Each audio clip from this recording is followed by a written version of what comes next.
آج ایک اور نفسیاتی معاملہ جو ہے وہ بہت اہم ہے، اور وہ یہ کہ ہر صاحب ایمان کے دل میں فطری طور پر ایک آرزو، ایک خواہش، ایک حسرت پیدا ہوتی ہے کہ کاش کہ میں حضور کے زمانے میں ہوتا، کاش کہ میں حضور کی زیارت سے مشرف ہوتا، کاش کہ میں صحابہ کرام کی جماعت میں ہوتا اور آپ کے ساتھ جہاد و قتال کرتا۔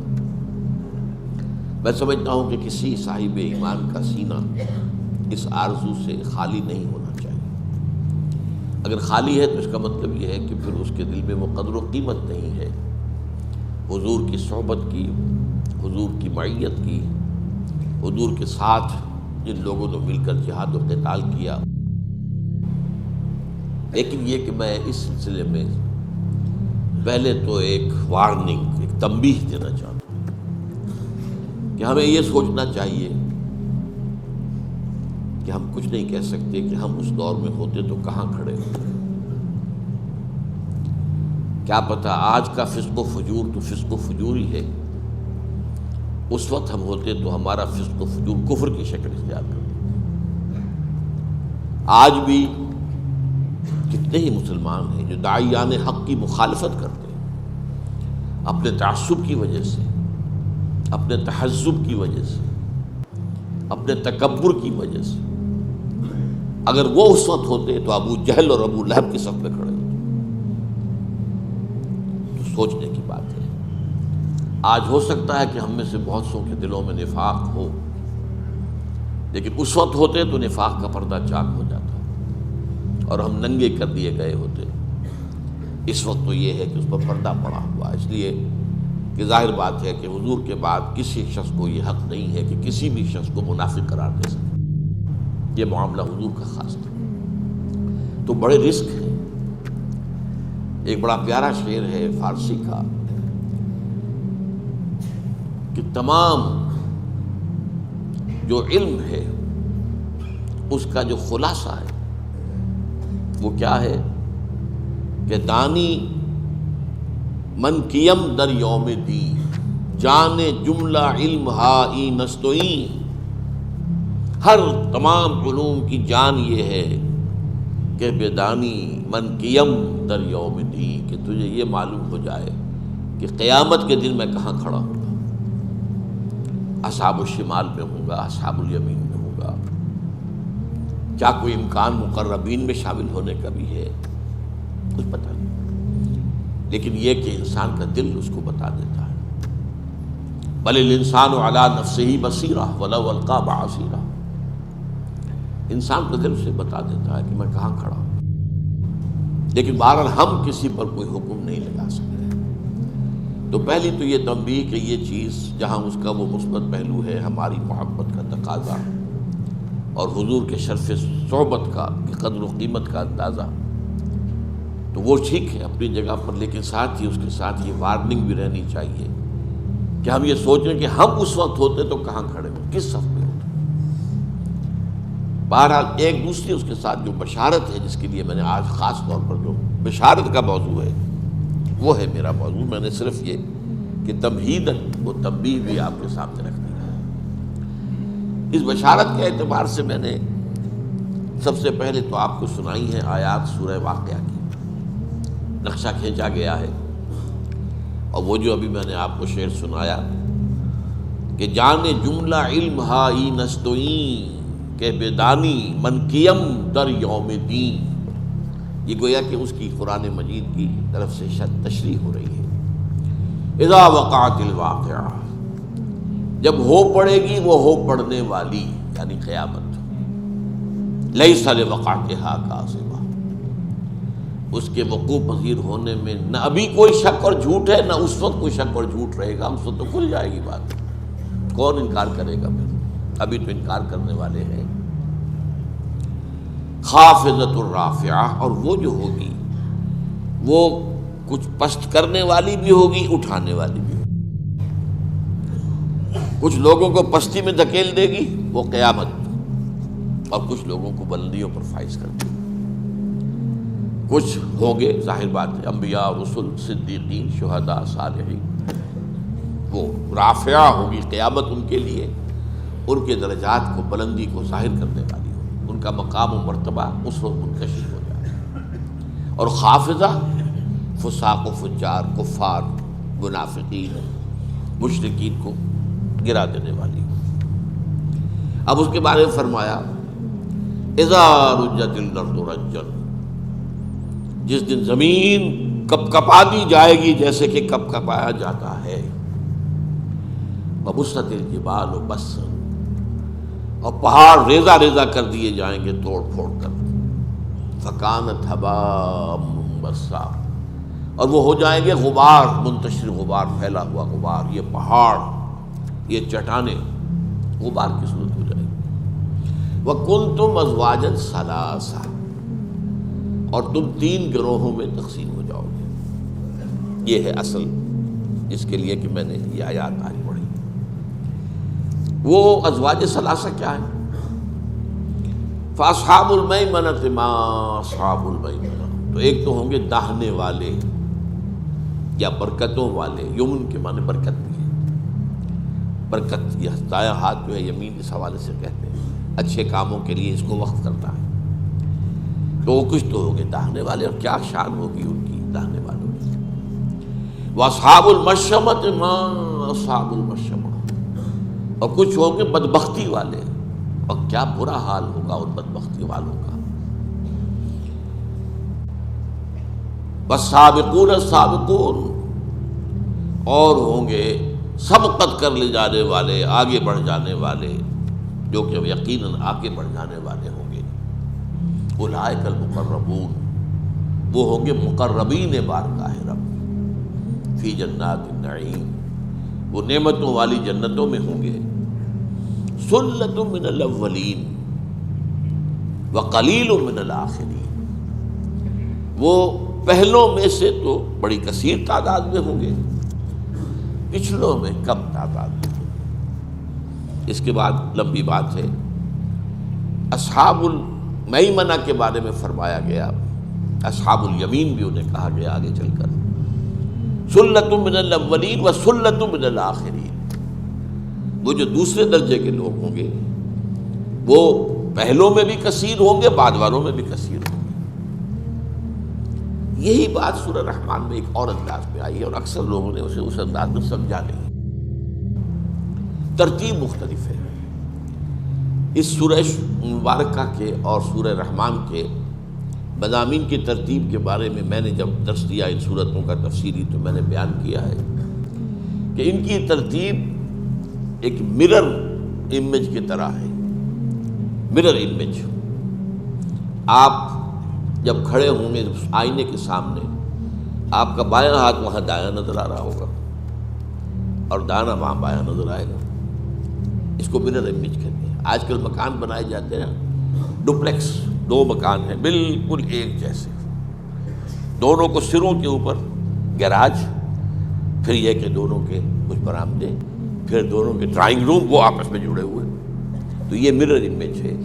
اگر ان کو یوں لا کر اگر جوڑا جا سکے تو وہ ایک دوسرے کے ساتھ کانگروئنٹ ہوں گے۔ ڈرائنگ روم کے ساتھ سامنے آ جائے گا، اور جو گیراج ہے وہ گیراج کے سامنے آ جائے گا۔ تو سورہ واقعہ میں تو یہ ہے کہ مقربون کا ذکر پہلے ہے، پھر اصحاب الیمین کا یا اصحاب المیمنہ کا، پھر اصحاب الشمال یا اصحاب المشأمہ۔ سورہ رحمان میں جو اس سے پہلے ہے، بالکل جوڑا ہے یہ آپس میں، پہلے ذکر ہے جہنمیوں کا، اصحاب الشمال کا، پھر ذکر ہے اصحاب الیمین کا۔ وَلِمَنْ خَافَ مَقَامَ رَبِّهِ جَنَّتَانِ، اور ان لوگوں کے لیے کہ جو اپنے رب کے ساتھ سے خوف، عذاب سے ڈرتے رہے، سزا سے ڈرتے رہے، محاسبے کا خوف اپنے دل میں رکھا، ان کے لیے 2 جنتیں ہوں گی۔ اور یہ بھی میں نے دیکھا ہے، میرے علم کی حد تک بہت سے لوگ اس کے سے بحث ہی نہیں کرتے۔ اور اس کے بعد آگے چل کر وَمِن دُونِهِمَا جَنَّتَانِ، اور ان کے علاوہ بھی 2 جنتیں ہوں گی۔ پہلی 2 جنتیں اصحاب الیمین کی ہیں، اور اس کے بعد کی 2 جنتیں یہ مقربین کی ہیں۔ تو اس طریقے سے مرر امیج بن جاتا ہے ایک دوسرے کا۔ اور دو جنتیں کیوں ہیں؟ میرے نزدیک اس کی تعبیر یہ ہے کہ چونکہ جن اور انس دونوں سے خطاب صرف اس سورہ مبارکہ میں برابر ہے، پیرلل، تو ظاہر بات ہے کہ ایک جنت ہوگی جو انسانوں کے لیے ہوگی، اور ایک جنت اصحاب الیمین جو ہے وہ جنات میں سے ہوگی۔ ان دونوں کے مزاج علیحدہ، اللہ نے ان کی تخلیق علیحدہ کی ہے، ان کی مسرتیں بھی ایک دوسرے سے مختلف ہوگی، ان کے لیے لذتیں بھی ایک دوسرے سے کچھ مختلف ہوگی، لہذا ایک جنت اصحاب الیمین من الناس من بنی آدم، دوسری جنت اصحاب الیمین من الجن، اور پھر جو اس کے آگے کی جنت ہے مقربین، جو جنات میں سے دو ہیں وہ بھی، وَمِن دُونِهُمَا جَنَّتَانِ، اور دوسری مقربین جو جنات میں سے ہو وہ انسانوں میں سے۔ بہرحال اب آئیے اس کے بارے میں کچھ احادیث آپ کو سنانا چاہتا ہوں۔ اگرچہ اصولی قاعدہ یہی رہے گا، یہ میں نے کئی مرتبہ بات بیان کی ہے، آج پھر ایک حدیث کے ذہن میں آ جائے گی، مثلا جہاد کے بارے میں۔ جہاد کی میں نے جب 3 یا 9 منزلیں بیان کی آپ کے سامنے، جہاد فی سبیل اللہ، تو بلند ترین منزل تو 9 ہے، اہم ترین منزل پہلی ہے، اسی لیے کہا گیا ای الجہاد افضل ہو یا رسول اللہ، سب سے افضل جہاد کون سا ہے؟ فرمایا ان تجاہد نفسک فی طاعت اللہ، اپنے نفس کے اور نفس امارہ کے خلاف جہاد کرو، اسے اللہ کا مطیع بناؤ، یہ ہے سب سے افضل جہاد، سب سے یوں سمجھیے کہ اہم جہاد۔ یہ جہاد ہوگا تو اگلے کی باری آئے گی نا، پہلی منزل ہوگی تو دوسری بنے گی، دوسری ہوگی تو تیسری بنے گی، لیکن بلند تو تیسری منزل ہے، اور بلند ترین منزل جو ہے وہ قتال فی سبیل اللہ، جو محبوبیت خداوندی کا مقام ہے۔ ان اللہ یحب الذین یقاتلون فی سبیلہ صفا کانہم بنیان مرصوص، اہم ترین، افضل ترین، اور ایک ہے بلند ترین۔ اسی طریقے سے ایک عام قاعدے کی روح سے تو ظاہر بات ہے کہ جو رتبہ صحابہ کا ہے، ظاہر بات ہے بعد میں کسی کے لیے نہیں ہے۔ اس امت کا بڑے سے بڑا ولی، بڑے سے بڑا جو بھی ہمارے ہاں صوفیاء ہوں یا اولیاء اللہ ہوں، جو بھی ہوں، وہ ادنا سے ادنا صحابی سے بھی کمتر ہے درجے میں۔ یہ بات اہل سنت کے ہاں متفق علیہ، اس میں کسی شک و شبہ کی گنجائش نہیں۔ ہاں ہمارے کچھ جو ہلاک کے اندر پہ جب وہ نعت پر آتے ہیں تو حضور کو اللہ سے اوپر لے جاتے ہیں، اور جب اپنے اولیاء اللہ کی، اپنے ممدوحین کی مدح پر آتے ہیں تو انہیں انبیاء سے بھی اوپر لے جاتے ہیں۔ ہمارے ہاں اہل تشیع اپنے ائمہ معصومین کو انبیاء اور رسول سے اوپر مانتے ہیں۔ میں نہیں کہہ سکتا، ہو سکتا ہے کہ علامہ خمینی نے، آیت اللہ خمینی نے بعد میں اپنی رائے بدل لی ہو سکتا ہے، لیکن ان کی کتاب جو ہے مشہور، اس میں تو صاف لکھا ہوا ہے، وہ چھپی بھی تھی ایک زمانے میں، مولانا محمد منظور نعمانی صاحب نے کتاب شائع کی تھی، اس کے اندر اس کا اقتباس موجود تھا۔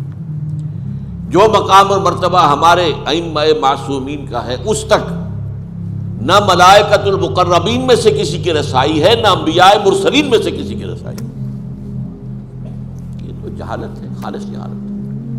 تو درجات تو یہی رہیں گے، انبیاء ہیں، پھر صدیقین ہیں، پھر شہداء ہیں، پھر صالحین، اور اسی طریقے سے صحابہ ہیں، پھر تابعین ہیں، پھر تبع تابعین ہیں، درجات بھی یہی رہیں گے۔ ایک درجے میں تو عمومی طور پر تو یہی، لیکن یہ کہ اجر و ثواب کے اعتبار سے، اور ایک خاص حدیث میں آئے گا ابھی ہم پڑھیں گے، بعض پہلوؤں سے ہو سکتا ہے بعض والوں کے لیے بہت اونچے مراتب، بہت بلند مراتب، اور یہ اس لیے ان کو واضح کرنا ضروری ہے کہ یہ نہ سمجھیے کہ دروازے بند ہو گئے، گیٹس آر اوپن، آؤ آگے بڑھو۔ میں نے میٹرک میں نظم پڑھی تھی، بڑی پیاری نظم، چیریٹیز، انگریزی کے ہمارے نصاب میں تھی وہ، charities that soothe and heal and bless are scattered over the feet of men like flowers۔ لمبی نظم ہے یہ، لیکن اس کے آخر میں یہ جو نیکیاں ہیں، یہ میں آیت البر کے درس میں اس اشعار جو ہے انگریزی کے کوٹ بھی کیا کرتا ہوں کہ یہ جو ہیں یہ تو انسانوں کے قدموں میں پڑی ہوئی، جو چاہے اٹھا لے۔ پھول کھلے ہیں گلشن گلشن، لیکن اپنا اپنا دامن جو چاہو آپ پھول چن لو۔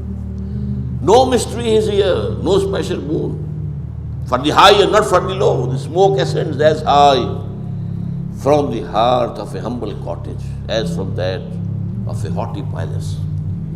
یہاں اللہ تعالیٰ کی طرف سے یہ نہیں ہے کہ کسی کو اونچائی کا مرتبہ بس الرٹ کر دیا گیا اور دوسرا جو ہے محروم کر دیا گیا، نہیں، بڑی پیاری تشبیہ دی ہے۔ دھواں بالکل برابر اٹھتا ہے اوپر، چاہے جھونپڑی کا چولہا اس سے بھی، اور کسی محل کے کچن کا جو ہے ہاٹی پیلس جو ہے، اگر اس کے کچن سے بھی دھواں اٹھے گا وہ بھی اسی طرح اوپر جائے گا۔ اس اعتبار سے مقامات بلند بند نہیں ہے، لیکن یہ اپنی اپنی ہمت ہے، اپنا اپنا فیصلہ ہے، اپنی اپنی ترجیحات ہیں۔ کیا تعین کیا؟ بل تؤثرون الحیات الدنیا والآخرۃ خیر وابقیٰ، یہ تو تم ہو جنہوں نے دنیا کی زندگی کو ترجیح دی ہے۔ ہر شخص جائزہ لے، میں کس چیز کو ترجیح دے رہا ہوں؟ دنیا کی زندگی کو ترجیح دی ہے یا آخرت کی زندگی؟ اور اس کو اگر دیکھنا ہو، لٹمس ٹیسٹ کیا ہے؟ لٹمس ٹیسٹ آپ اولاد میں دیکھیے کہ آپ ان کو کس طور پر تربیت دے رہے ہیں، کیا بنانا چاہتے ہیں اولاد کو؟ سی ایس پی آفیسر بنانا چاہتے ہیں، کچھ اور بنانا چاہتے ہیں، سی اے کرانا چاہتے ہیں، یا آپ اسے دین کا خادم بنانا چاہتے ہیں، دین کا علم دینا چاہتے ہیں؟ اسی سے آپ کی پرائرٹیز تو معین ہو گئی، معلوم ہو گیا، لٹمس ٹیسٹ ہے، ہر شخص جائزہ لے لے۔ اس حوالے سے تو تب بشارت کیا ہے کہ اونچے مقامات اور اونچے درجات بند نہیں ہو گئے، کھلے ہوئے اپنی اپنی ہمت کے مطابق۔ جیسے کہتے ہیں جتنا گڑ ڈالیں گے اتنا میٹھا ہوگا، جتنی محنت کریں گے۔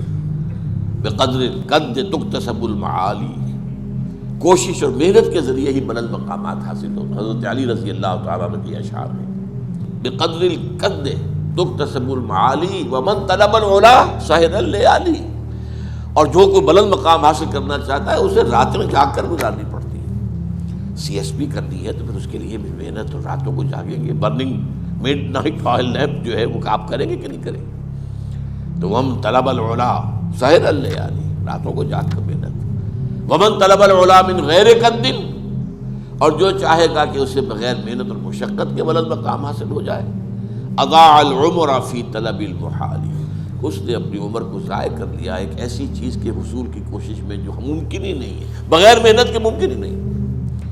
تو محنت دنیا کی ہو یا دین کی ہو، وہ تو برابر ہے، قانون برابر ہے اس کے۔ بقدر القد تکتسب المعالی، دنیا کی بھی بلندی چاہیے تو محنت کرنی پڑے گی، اور دین کی بلندی چاہیے، آخرت کی بلندی چاہیے تو بھی محنت کرنی پڑے گی۔ لیکن بشارت جو ہے وہ کیا ہے کہ دروازے بند نہیں ہیں، یوں نہ سمجھو کہ وہ بلند مقامات جو ہیں وہ تو بس اب بند ہو گئے، اب اس تک ہماری رسائی نہیں۔ اب اس کے لیے میں احادیث آپ کو سنا رہا ہوں۔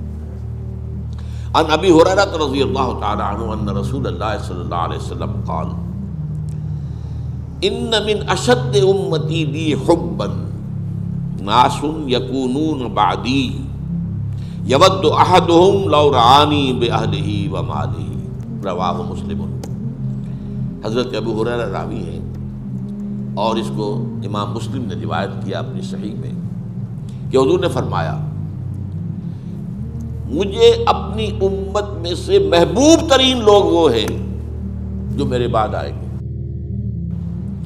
اور ان کی خواہش یہ ہوگی کہ کسی طرح وہ اپنی اولاد اور اپنے مال سب کچھ دے کر میری رویت انہیں حاصل ہو جاتی ہے۔ یہ آرزو جو میں نے آپ سے عرض کیا، اس کا ہونا جو ہے، جس کے دل میں واقعی یہ آرزو ہے تو وہ حضور کا محبوب ترین انسان ہے۔ ان من اشد امتی لی حبا ناس یکونون بعدی یود احدهم لو رعانی باہلہ ومالہ۔ دوسری حدیث سنیے، یہ دو حدیثیں میں سنا رہا ہوں۔ عن انس قال قال رسول اللہ صلی اللہ علیہ وسلم، حضرت انس سے مروی ہے، وہ فرماتے ہیں کہ حضور نے ارشاد فرمایا مثل امتی مثل المطر لا یدری اولہ خیر وآخر ام آخرہ۔ اس کو امام ترمذی نے روایت کیا ہے۔ میری امت کی مثال بارش کی سی ہے، جس کے بارے میں یہ نہیں کہا جا سکتا کہ اس کا پہلا حصہ زیادہ مفید ہوتا ہے یا آخری حصہ۔ پہلا حصہ جو ہے اگر آپ چھاجو پانی برس تو بہہ جائے گا، اسے جذب ہونے کا موقع نہیں ملتا۔ آخری حصہ جذب ہوتا ہے، تو جب جذب ہوتا ہے تو اسی سے پھر زمین کی برکات، زمین کے خزانے نکلتے ہیں۔ تو کہا نہیں جا سکتا، یہاں فرمایا گیا ہے کہ مثل امتی مثل المطر لا یدری اولہ خیر ام آخرہ۔ یہی حضرت جعفر سے روایت ہے، قال قال رسول اللہ صلی اللہ علیہ وسلم ابشروا ابشروا، یہ بشارت کا لفظ جو میں نے استعمال کیا کہ بشارت کے لیے میں یہ حدیث آپ کے سامنے لایا ہوں۔ انما مثل امتی کا مثل الغیث، وہاں مطر تھا، یہاں غیث ہے، اور یہاں ابشروا کا اضافہ ہے، بشارت حاصل کرو، بشارت حاصل کرو، اس لیے کہ میری امت کی مثال بارش کی سی ہے، لا یدری آخرہ خیر ام اولہ، نہیں کہا جا سکتا کہ اس کا آخری حصہ بہتر ہوتا ہے یا پہلا حصہ۔ اس کو امام رزین نے روایت کیا ہے۔ اب سنیے وہ حدیث جو میں نے بہت مرتبہ پہلے بھی سنائی ہے، اور اس میں وہ افضل اور اعلیٰ، افضل الجہاد اور سب سے اعلیٰ جہاد، اسی طرح افضل ایمان اور اعجب ایمان۔ عجب کا لفظ یہاں آ رہا ہے، اس کو نوٹ کیجیے گا۔ عجیب عربی زبان میں اس کے معنی ہے بہت خوبصورت، دل کو موہ لینے والا شے۔ عجب کہتے ہیں اپنے آپ کو بہت عمدہ سمجھنا، عجب، تکبر، عجب۔ تو عجیب وہ شے ہے جو بڑی خوبصورت ہو، بڑی حسین ہو، دل کو موہ لینے والی ہو، یہ عجیب۔ ہم اردو میں عجیب جو ہے وہ ذرا ایک محدود سے معنی ہے کہ جو نامانوس سی ہو، پہچان میں نہ آتی ہو، عام جو ہے اس کے خلاف ہو، عجیب، بڑی عجیب بات ہے، تو یہ بات تو سمجھ میں نہیں آتی، بہت عجیب ہے۔ تو یہ عجیب اس معنی میں اجنبیت، وہ عجیب اور اجنبیت اور عجیب جو ہے وہ ایک علیحدہ چیز ہے۔ تو عجب کا لفظ یہاں آیا ہے، یہ ہے بیہقی کی روایت ہے، عن عمرو بن شعیب رضی اللہ عنہ قال قال رسول اللہ صلی اللہ علیہ وسلم، حضرت عمرو بن شعیب سے روایت ہے کہ حضور نے فرمایا، صحابہ چشم تصور سے دیکھیے، صحابہ کا مجمع ہے، حضور تشریف فرمائے، صحابہ بھی ہے۔ حضور پوچھتے ای الخلق اعجب الیکم ایمانا، آپ لوگوں کے نزدیک بھلا سب سے زیادہ حسین اور خوبصورت ایمان مخلوقات میں سے کس کا ہے؟ اب یہ حضور کا ایک خاص انداز ہوتا تھا تعلیم کا، اور یہ موسٹ نیچرل ہے۔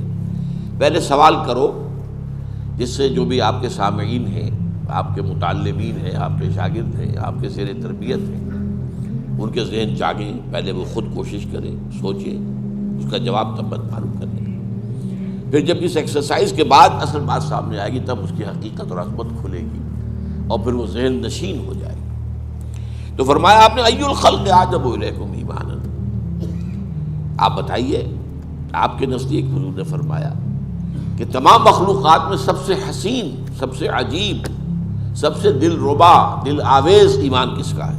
قالو، اب اس میں 3 اٹمپٹس ہیں صحابہ کی۔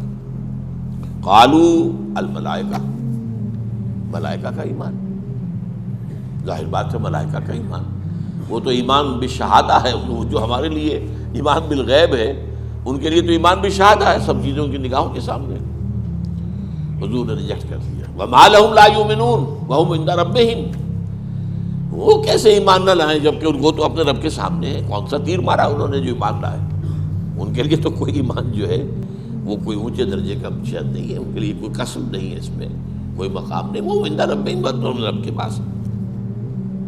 اب دوسری اٹمپٹ میں صحابہ نے کہا فالنبیون، پھر انبیاء کا معاملہ ہے، فرمایا وما لهم لا يؤمنون والوحی ينزل علیہم، وہ کیسے ایمان نہ لاتے جبکہ ان پر تو وحی نازل ہو رہی تھی؟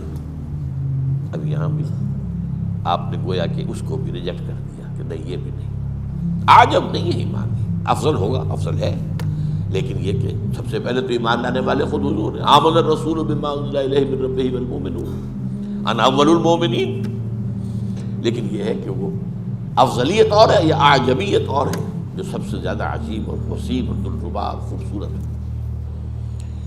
اور اس کے بعد تیسری، تو پھر وہ ڈرتے ڈرتے کہا ہوگا، ذرا جھجکتے ہوئے، فنحن، پھر ہمارا ایمان سب سے عجب ہونا چاہیے۔ آپ نے اس کو ریجیکٹ کر دیا، وما لکم لا تؤمنون وانا بین اظہرکم، تم کیسے ایمان نہ لاتے جبکہ میں تمہارے درمیان موجود ہوں؟ تمہارا کون سا کمال ہے؟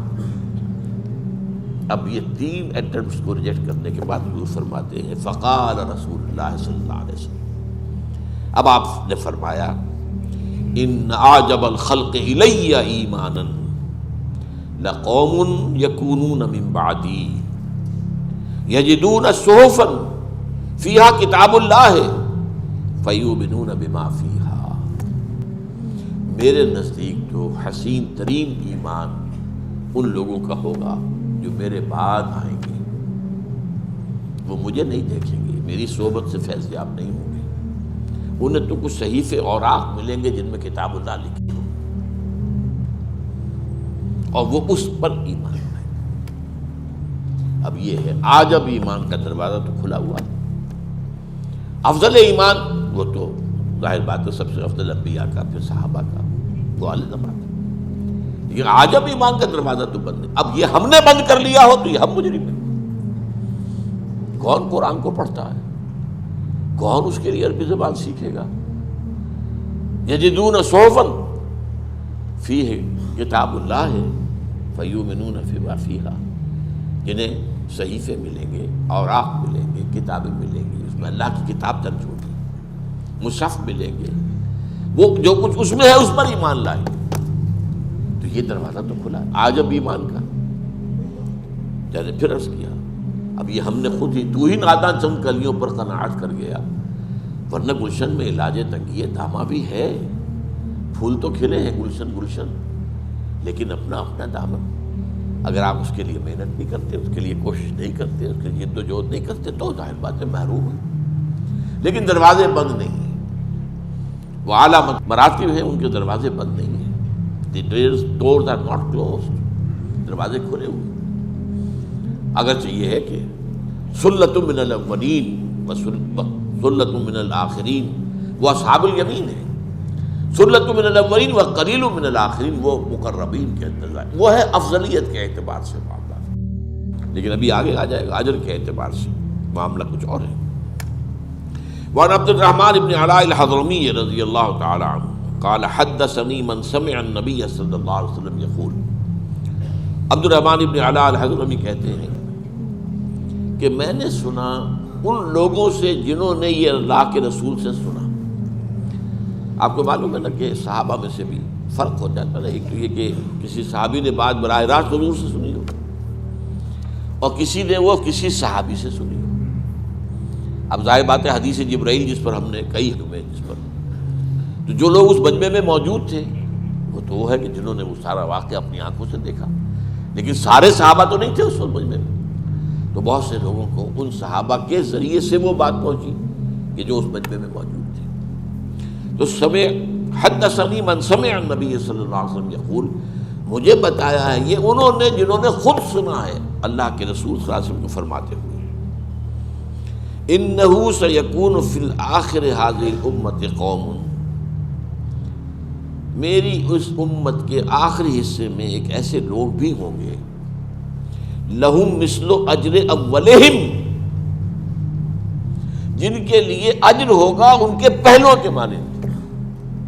اجر کا معاملہ جو ہے، اجر میں یہ ہے کہ وہاں حضور صلی اللہ علیہ وسلم جیسے کہ کہا وَمَا لَكُمْ أَلَّا تُؤْمِنُوا وَأَنَا بَيْنَ أَظْهُرِكُمْ، انہیں جو مواقع حاصل تھے بعد والوں کو وہ مواقع تو حاصل نہیں تھے، انہیں تو حضور کا چہرہ مبارک جو ہے وہ خود ایک ایمان کی شعائیں جو ہے اس سے نکل رہی تھی، وہ تو اس سے تو ہم فیض یاب نہیں ہیں۔ لیکن اجر میں ہماری جو لیمیٹیشنز ہیں، ہمارے پاس جو بھی کمی ہے اب اس کی تلافی ہو جائے گی۔ اس میں جو سخت حالات میں کام کرے گا نیک، اس کا اجر بہت بڑھ جائے گا، اس کے مقابلے میں جو موافق حالات میں اتنا ہی کام کرے گا۔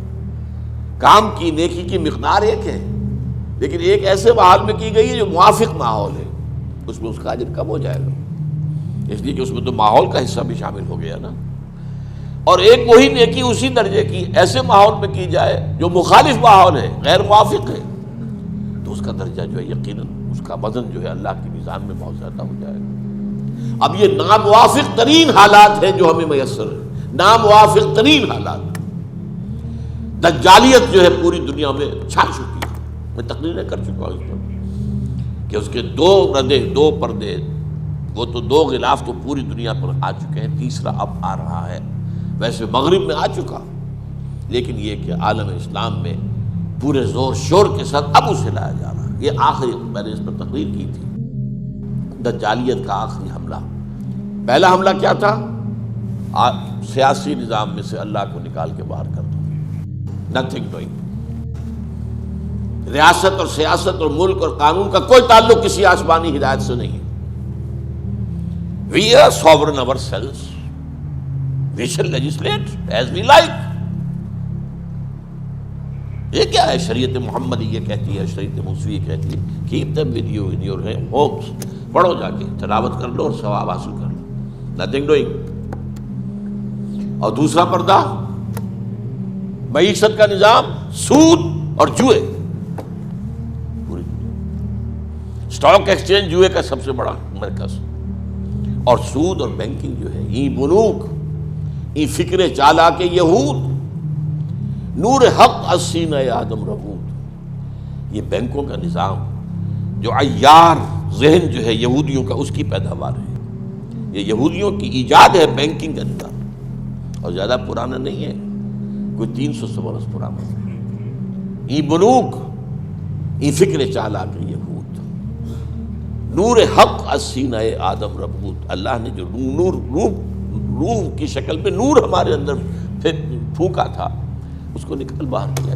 اب نرا حیوان بن گیا انسان. تا تہو بالا نہ گرددی نظام. اقبال کیا کہہ رہا ہے؟ جب تک یہ بینکنگ کا نظام تہو بالا نہیں ہوتا، جب تک یہ ملیا میٹ نہیں ہوتا، دانش و تہذیب و دین سودائے خام. کہاں کی دانش، کہاں کی تہذیب، کہاں کا دین؟ اس کے بغیر تم سوال ہی بدل.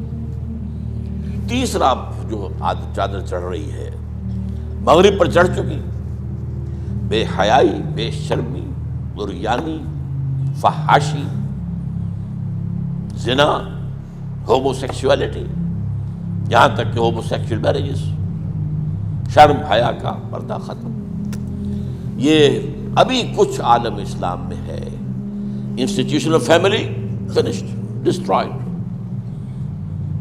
ابھی اسلام میں ہے، ابھی عالم اسلام میں ہے. اور اس کے لیے جو مہم ہو رہی ہے، جو اربوں ڈالر خرچ ہو رہے ہیں، ان کا آپ کو اندازہ نہیں ہے. کتنے این جی اوز اس کے لیے لگی ہوئی ہیں، اور کہاں سے انہیں فیڈ ہوتا ہے، کہاں سے پیسے آتے ہیں. اس کے لیے عالمی کانفرنس ہوئی، پہلے ہوئی کائرو میں ویمن کانفرنس. ویمن لب، عورتوں کو آزاد کرانا ہے، عورتوں کو آزاد کرا. یہ کیا گھر کے اندر باندھ دیا اور شادی کے بندھن میں بندھ گئی تو بندھ گئی؟ نہیں. اس کے بعد پھر ایشیا کا دوسرا کنارہ، کائرو کو آپ کہہ سکتے ہیں، اگرچہ وہ افریقہ کا شہر ہے، لیکن وہ گیٹ وے ہے to middle east, gateway to the Arab countries. کیونکہ عالم عرب میں علمی، تعلیمی، ثقافتی اعتبار سے اس کا امام جو ہے مصر ہے. ثقافتی اعتبار سے ہر اعتبار سے اس میں امام مصر. پھر چین کی طرف سے بیجنگ، اور پھر بیجنگ +5 کانفرنس، اور وہ یونائٹڈ نیشنز کی اسمبلی کے تحت. بہرحال اب ان حالات میں اگر کچھ لوگ ہمت کرتے ہیں اور اللہ کے دین کے ساتھ جڑے رہتے ہیں، جو فرمایا حضور نے صلی اللہ علیہ وسلم، بدا الاسلام غریباً وسیعود کما بدا فطوبی للغرباء. اسلام کا جب آغاز ہوا تو اسلام اجنبی تھا، غریب تھا. یہ عجیب و غریب کے معنی میں جو ہم بولتے ہیں، وہ غریب، عجیب و غریب. لوگوں کو عجیب کیا بات کر رہے ہیں. لیکن پھر اسلام کو غلبہ حاصل ہو گیا تو سبھی اس کے ساتھ ہی بن گئے. فرمایا لیکن ان قریب یہ دوبارہ غریب ہو جائے گا. مسلمان بڑھتا جائے گا، دولت امویہ اور دولت عباسیہ اور دولت عثمانیہ، اسلام گرتا جائے گا، گرتا جائے گا، گرتا جائے گا. فطوبی للغرباء. طوبہ، مبارکباد، تہنیت ان کے لیے جو اسلام کے اس غربت کے زمانے میں، اجنبیت کے زمانے میں خود اجنبی بن جائیں، لیکن اسلام کا دامن نہ ہاتھ سے نہ چھوڑیں. انہیں کہا جائے یہ تو دقیانوسی لوگ ہیں، یہ ملاٹے ہیں، یہ بڑے اگلے وقتوں کے ہیں یہ لوگ، انہیں کچھ نہ کہو، یہ فنڈامنٹلسٹ ہیں. یہ بات ان سے کہی جائے اور وہ اس کو جھیلیں اور برداشت کریں، لیکن اسلام کا دامن ہاتھ سے نہ چھوڑیں. تو سنیے اس کو.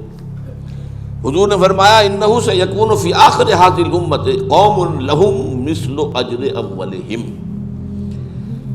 میری اس امت کے آخر میں، آخری زمانے میں ایسے لوگ ہوں گے جن کا اجر برابر ہوگا ان کے جو اولین لوگوں کا ہے. وہ کیا کریں گے؟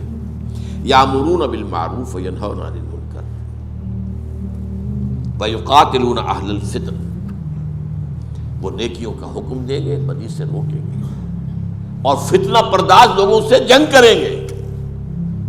اب یہ ہے اصل میں وہ سورہ آل عمران کی آیت جس پر بارہا گفتگو ہوئی ہے، وَلْتَكُن مِّنكُمْ أُمَّةٌ يَدْعُونَ إِلَى الْخَيْرِ وَيَأْمُرُونَ بِالْمَعْرُوفِ وَيَنْهَوْنَ عَنِ الْمُنكَرِ وَأُولَٰئِكَ هُمُ الْمُفْلِحُونَ۔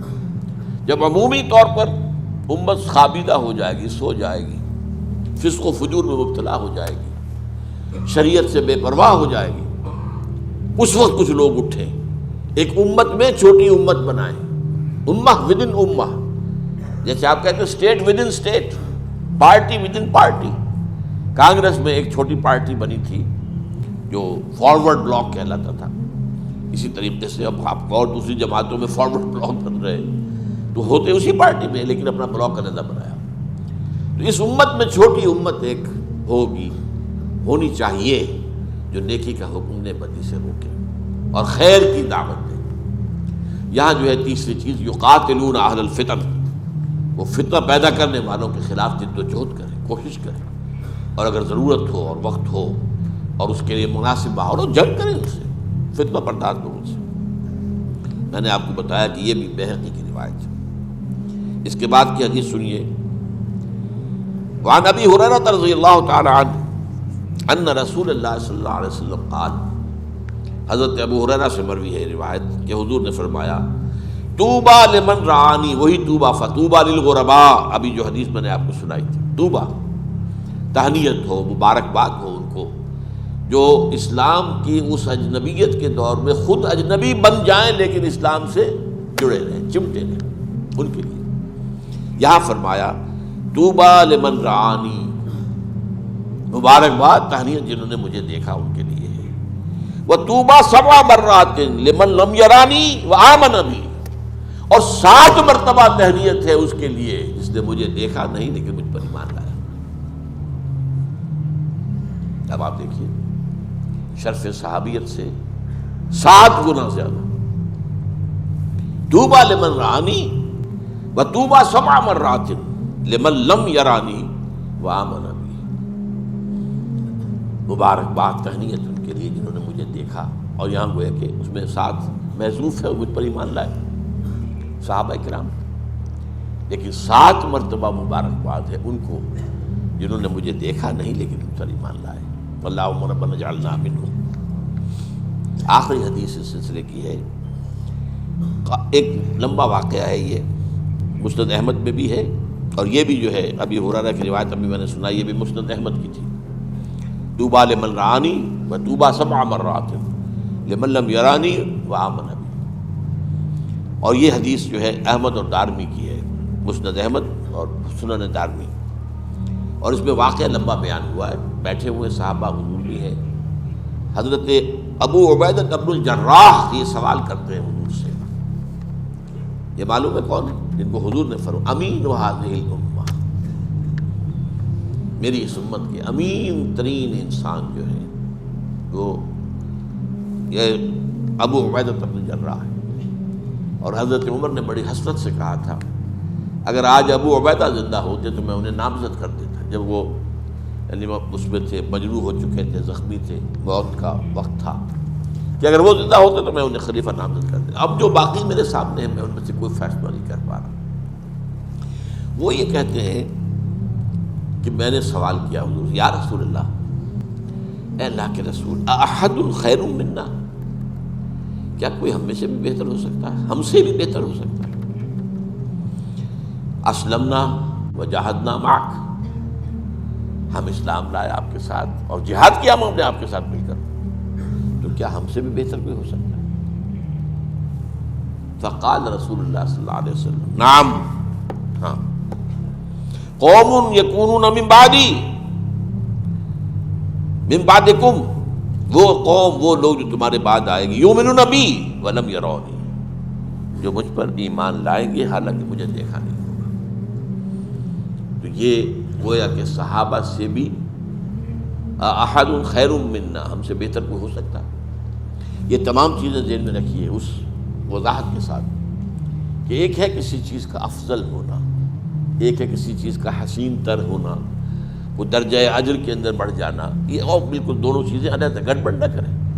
یہ نہ سمجھے کہ ہم افضل ہو جائیں گے، نہیں، افضل تو صحابہ ہی ہیں، ان کے مقام کو کوئی نہیں پہنچ سکتا، لیکن یہ ہو سکتا ہے کہ ہم ان حالات کے اندر، ان ناموافق حالات میں، دجالیت کے اس غلبے کے دور میں اگر اسلام کے ساتھ چمٹے رہیں، نہ صرف چمٹے رہیں بلکہ فتنوں کا مقابلہ کریں، اس کے خلاف جد و جہد کریں، اس کے لیے امر بالمعروف نہی عن المنکر، اس کے لیے اقامت دین کی جد و جہد، اس کے لیے تن من ڈھنگ کا لگانا تاکہ اللہ کا دین قائم ہو، اگر یہ کریں گے تو اس اجر میں ہو سکتا ہے کہ صحابہ سے بھی آگے بڑھ جائیں، اللہ کی نگاہ میں ان کے کا وزن جو ہے وہ اور زیادہ ہو جائے، یہ دوسری بات ہے، بالکل افضلیت جو ہے وہ بالکل دوسری بات ہے۔ تو یہ ہے بشارتیں، ابشرو ابشرو، بشارتیں حاصل کرو، یہ مقامات بلند جو ہے یہ بند نہیں ہوئے ہیں، یہ مقامات کھلے ہوئے ہیں۔